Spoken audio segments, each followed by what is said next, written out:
My ongoing quest to find bonsai in pop culture has led to many discoveries. In dozens of movies and TV shows that I've seen, bonsai appear on screen to convey sophistication, wealth, and class, or to reinforce that the character is like Zen guy. But they're just props, never central to the story, just something sitting on a table and looking good. But I found one show where this trope is broken, Family Affair, from the 1960s with an episode entitled Mr. Osaki's Tree. It's almost a how-to video for taking care of a bonsai, right in the middle of a sitcom. Family Affair ran for 5 seasons and was one of the first TV shows that switched from black and white to color. That's how old it is. So here's the plot. Uncle Bill.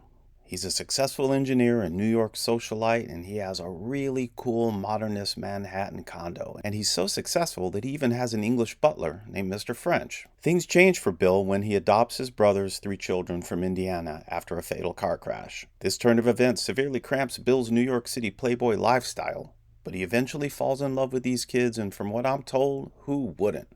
The stars of the show are the 2 young twins, Buffy and Jody. Let's take a look at episode 3 of season 3, entitled Mr. Osaki's Tree. The twins befriend an elderly Japanese man in the park. They see him one day as he's saying goodbye to his favorite trees, or his friends as he calls them.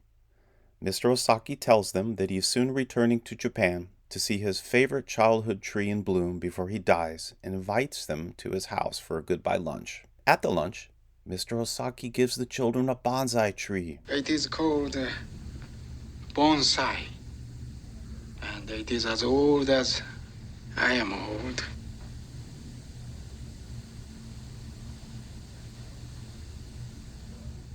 When I was born, my father planted this little tree and formed it as you see it now. When I was old enough to care for it, it became my responsibility. It is very much a part of me. It began when I began. It thrived as I thrived. And it is my belief that when it dies, I will die. There's 2 bonsai lessons here. First, it's a beautiful explanation of how intergenerational a bonsai can be. His father gave it to him, and now Mr. Osaki is passing it down to the next generation. This is my favorite aspect of bonsai. The second lesson, bonsai trees are absolutely a reflection of their owner's health. This is so true. When the owner is mentally and physically healthy, so is the tree. So let's take a look at the tree. It's a pine tree. It's leaning style, maybe informal upright. Great movement, defined pads. Despite it appearing to be a fake prop, the leaves are too perfect, right? It almost looks like a real tree. It has been well designed. They just didn't get the branching correct. But compared to other TV show bonsai trees, this is a masterpiece. So, did you catch that part where Mr. Osaki tells them that it's his belief that when the tree dies, he's gonna also die? Wow, that's a big time responsibility to hand someone, especially a kid. But luckily, Buffy and Jody are up to the challenge and they accept the tree. They read about bonsai from encyclopedias, remember those?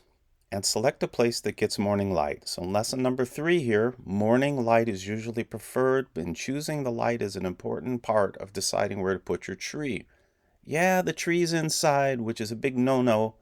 Hey, but let's overlook that. Well, actually, maybe we shouldn't, because a few days later, the tree starts losing leaves, and something's wrong. Uncle Bill brings up a great lesson. I'm gonna go and get a book about bonsai, and we'll just read it, and we'll probably find that there's something that we ought to be doing to keep the tree healthy that we're not doing, okay?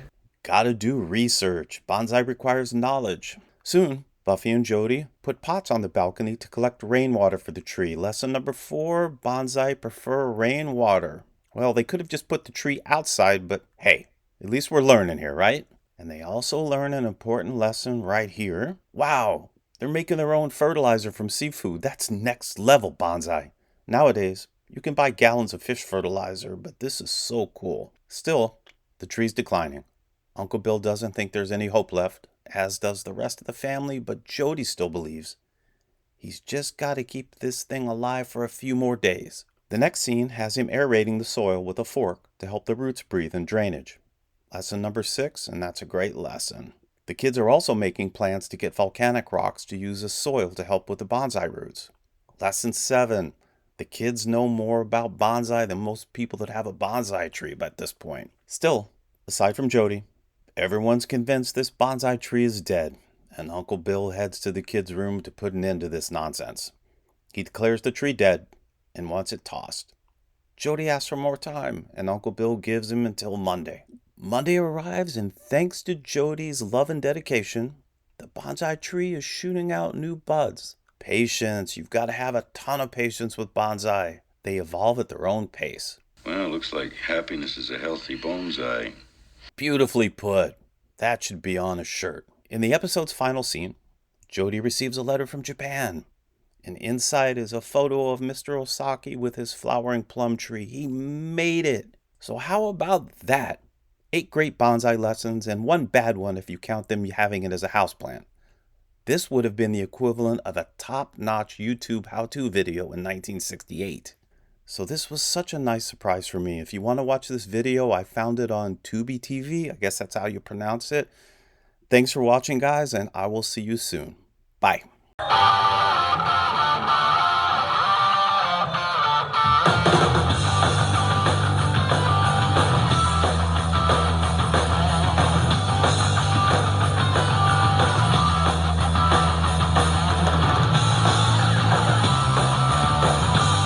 I got your picture of me and you. You know that I love you.